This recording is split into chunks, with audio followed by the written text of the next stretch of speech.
আসসালামু আলাইকুম। আপনারা কেমন আছেন? আলহামদুলিল্লাহ আমি ভালো আছি। আজকে আরেকটা নতুন ভিডিও নিয়ে আসলাম আপনাদের সাথে শেয়ার করার জন্য। তো দেখুন আজকে আমি কি রান্না করব। এখানে আমি চিচিঙ্গা আর আলু এই যে ছোট ছোট করে কেটে নিয়েছি। আজ আমি শিং মাছ দিয়ে রান্না করব। এখানে পেঁয়াজ কাঁচামরিচ কেটে রেখেছি। তো আমার ভিডিওটা দেখতে থাকুন আপনারা। আমি শিং মাছে হলুদ, লবণ আর অল্প একটু মরিচের গুঁড়া দিয়ে মাছটা ভালোভাবে মাখাবো।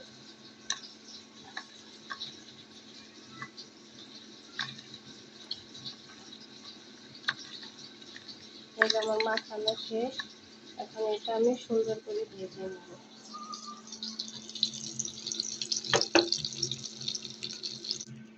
যে এখানে আমি কড়াই বসিয়ে তেল গরম করে নিয়েছি। এখন আমি শিং মাছগুলো ভেজে নেব।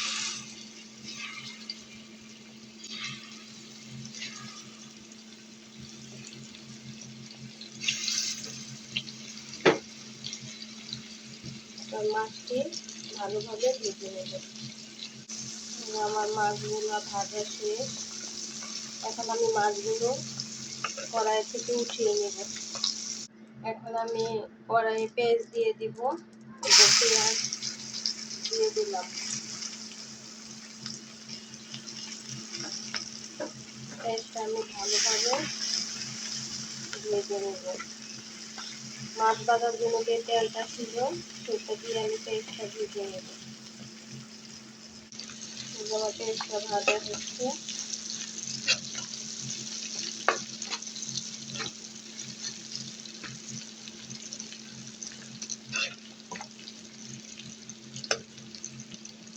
এখন আমি এটার মধ্যে অল্প একটু পানি দিয়ে দিব। এখন আমি এক এক করে সব ধরনের মশলা দিয়ে দিব। এখানে হলুদের গুঁড়া দিয়ে দিলাম। এখন দিয়ে দিব মরিচের গুঁড়া। এখন দিয়ে দিব স্বাদ মতো লবণ। এখন একটু ধনিয়ার গুঁড়া, একটু জিরার গুঁড়া, কয়টা কাঁচামরিচ কাটা, 4-5টা কাঁচামরিচ কাটা অল্প দিয়ে দিলাম।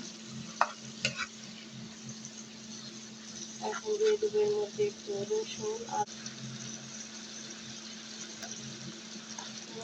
আদা বাটা দিয়ে দিলাম।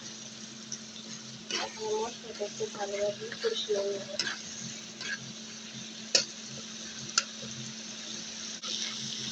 মশলাটা এই যে আমার কষানো শেষ। এখন আমি কেটে রাখা এই যে আলু আর চিচিঙ্গাগুলো দিয়ে দিব।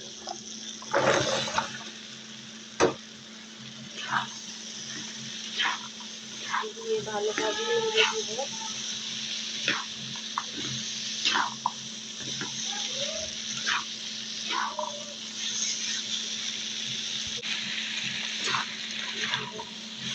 ভালোভাবে কষায় নেব। নিয়ে এখন আমি এর মধ্যে ঢাকনা দিয়ে ঢেকে দিব।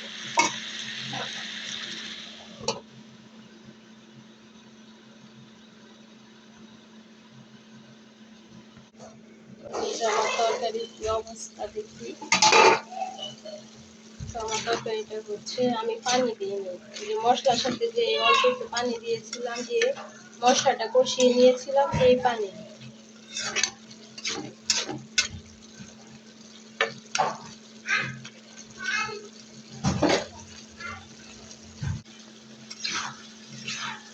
এখন আমি এর মধ্যে মাছগুলো দিয়ে দিব, দিয়ে অল্প একটু পানি দিয়ে ঢেকে দিব। তো এই যে আমি মাছগুলো দিয়ে দিলাম।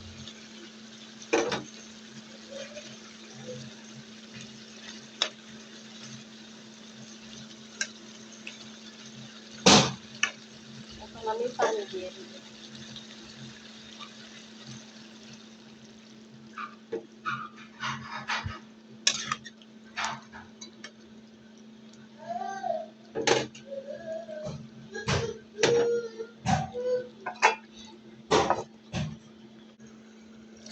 এই যে আমার তরকারি শেষ হয়ে গেছে। তো আপনাদেরকে কার কেমন লেগেছে আমার এই রেসিপিটা অবশ্যই কমেন্ট করে জানাবেন। আর যে যেখান থেকে ভিডিওটা দেখছেন সবাইকে অনেক ধন্যবাদ। আপনারা বাসায় এইভাবে করে আমার মতো রান্না করে খাবেন।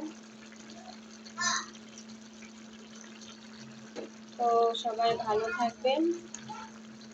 অন্য আরেকদিন নতুন একটা রেসিপি নিয়ে আসবো। তো সবাই ভালো থাকবেন। আল্লাহ হাফিজ।